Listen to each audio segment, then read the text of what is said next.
It's Vampire Mike from Sega CD Universe. Sorry if I look a bit tired in the face area. Just kind of been sitting around today, worked out a little bit, took a shower, hanging out, watching movies and stuff. Kind of a low-key day. I needed one. So, kind of just tired looking. But I'm okay, I swear. So, I've been jumping around on the channel a little bit, doing videos on, movies and music and just stuff I like in general. So, expect more of that. Hopefully you enjoy some of it. I wanted to do a quick video on movies with gaming elements in them. I'm not talking about Mortal Kombat or Street Fighter or things of that nature, but movies that have some kind of game element in them. Doesn't necessarily have to be an electronic game, but just movies I enjoy that have a gaming element in them, and they sometimes span different genres. So I'm going to show a few off. I'm sure I've talked about some of these before, because I really do enjoy some of them, and they are in my Cyberpunk list I did a while back. Some of those DVDs I ended up getting rid of, for anyone who's interested. I ended up giving some away, selling some, whatever. I got bombarded with I still have too many movies, but so anyway, let's kick it off with one that's not so great, but it's an interesting concept, and that's Gamebox 1.0. I don't know how I came across this. I think I was on maybe cyberpunkreview.com, or I was looking up, movies with games in them or whatever, and Topanga Danielle Fishel from Boy Meets World is in this, and it's like a guy who gets this new video game. I think he's a tester or something. If I remember, I haven't watched it in a few years, and he gets sucked into it. It's supposed to be like virtual reality, but he gets sucked into it, and now he has to save this girl. I think in real life either left him or died. She died. So it's in his head is playing all this stuff out while he's in the game, and there's an evil being in the video game. But pretty cool, very cheesy, bad special effects, really a B movie. But if you like movies about video games and you don't mind goofiness, it was pretty interesting. It kept my attention. This one most people I would assume have heard of, Grandma's Boy. It's the dude from what the hell's, I don't even know his real name, from Little Nicky. Is it Alan Covert, I guess?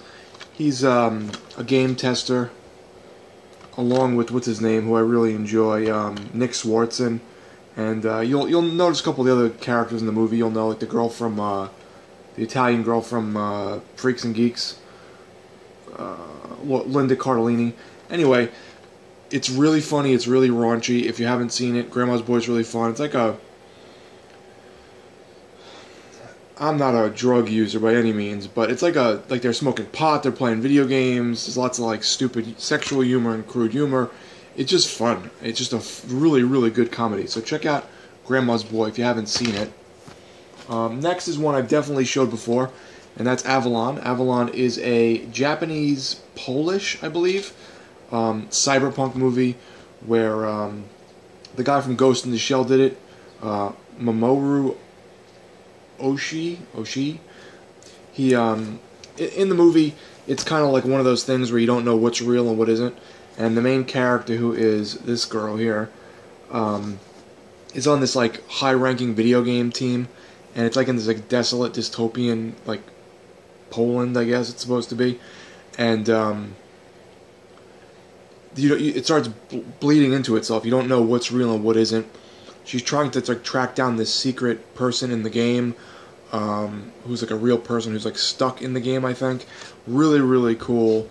One of my favorite cyberpunk movies. Just excellent, and the whole game thing is in there, so that even did it for me more so. Next we have, let's see here, Gamer. Some people hated this one. I thought it was really interesting. I liked how a lot of big names in it. Gerard Butler, the dude from Dexter, Terry Crews, John Leguizamo, Ludacris, big name, Ludacris. Interesting concept. It wasn't as dark as it could have been, but it was still really good and creepy in ways and just weird, and actiony. Anyone who goes to prison, who I think is either on a life sentence or a death sentence, you can control via a video game. And if they get out, what is it? If they win however many matches in a row, they get out. So think of Death Race, sort of. Really, I thought it was really good. I mean, it's got some really interesting elements. It pokes fun a little bit at like the social outcast gamer, but really cool, great action, creepy in a way, and fucked up.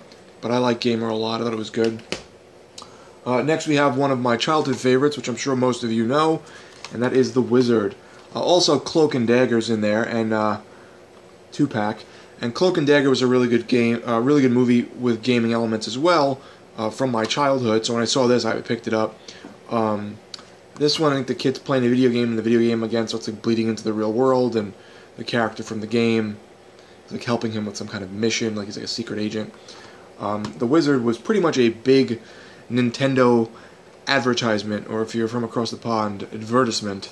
And Jenny Lewis, Fred Savage, and this other kid that you don't really see much anymore, they're traveling across country with his brother, who I think has some kind of like Asperger's or autism, to find his, was it his twin brother, or is it just brother who had passed away,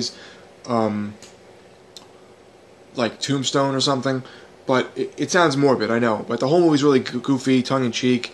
They're constantly mentioning like the Power Glove and Double Dragon and points and arcades and shit. It's really fun. I would assume most people my age, I'm 31, saw this, you know, in their childhood years. But it's just a fun family movie, and you know, it's just it was a big ad for Super Mario Brothers 3, which blew everyone away when it was in this movie as kids, because you know, you didn't really have a lot to look at. There wasn't an internet. So next, we're gonna go with Brain Scan. Brain Scan is when Edward Furlong was still relevant, you know, before the Crow 15 or whatever movie that was, that I like, but it wasn't so good. So Brain Scan is he gets some kind of, they all seem to have similar themes here. He gets a video game system that's supposed to be like reality, virtual reality or whatever, and someone starts murdering people while he's like in the game every night. So he's imagining it in the game, or playing it in the game, murdering people, and then in the morning those people are actually dead. Excuse me. It's kind of like a cheesy horror sci-fi flick. This dude plays Trickster. That was it, Trickster. And he's really creepy, weird, interesting character, interesting music. He's like the game host kind of in the game, and he comes through into the real world. I haven't watched one in a while either, but it's really fun. But it was supposed to have like this horror element to it, you know. Check out Brain Scan. And finally, this one is gaming related, but not video game related. You may have heard of like Gamers Darkness Rising, and then there was another one called something Towers, I think. I don't remember what the sequel was, but I think the first one was Gamers Darkness Rising. And then there was another movie, not the same people, called Kingdom of Badassdom, which was about LARPing. Gamers Darkness Rising had led me to this, which I really enjoy, and it's just called Gamers. And Kelly LeBrock is in it, and Beverly D'Angelo. They're probably the biggest names in the movie. They don't have huge parts. And then the father from Beetlejuice, I can't recall his name right now. But what the movie is, and if you're like a Dungeons and Dragons type player, or you like LARPing or role-playing games in some form, you'll appreciate it. Even if you play like role-playing video games, I think you'll kind of get it. I used to go and play, oh wow, Delta Green. It was a mod for Call of Cthulhu, and it was like an X-Files role-playing game in the vein of Dungeons and Dragons, dice and stats and shit. So at that point, I started looking up movies based on gaming, came across this. It's a cheesy B movie, but it's fun. And you almost feel like the characters are really friends. Like these guys are all very different. One guy's like a Spanish dude who is constantly like misunderstanding things because he's not from here. Then you got like this bitter, angry. He's on the cover actually, I don't think. This like bitter, angry guy who makes children's songs for a living, which is kind of ironic. There's some really goofy humor in it. They just play off each other really well. There's like dirty humor. It's funny. And if you're into like role-playing games and you can keep an open mind in terms of like it not being some like high-end film, I really like this. I thought this was a lot of fun, and I watched it with my friends Brian and Timmy years ago, and they liked it too.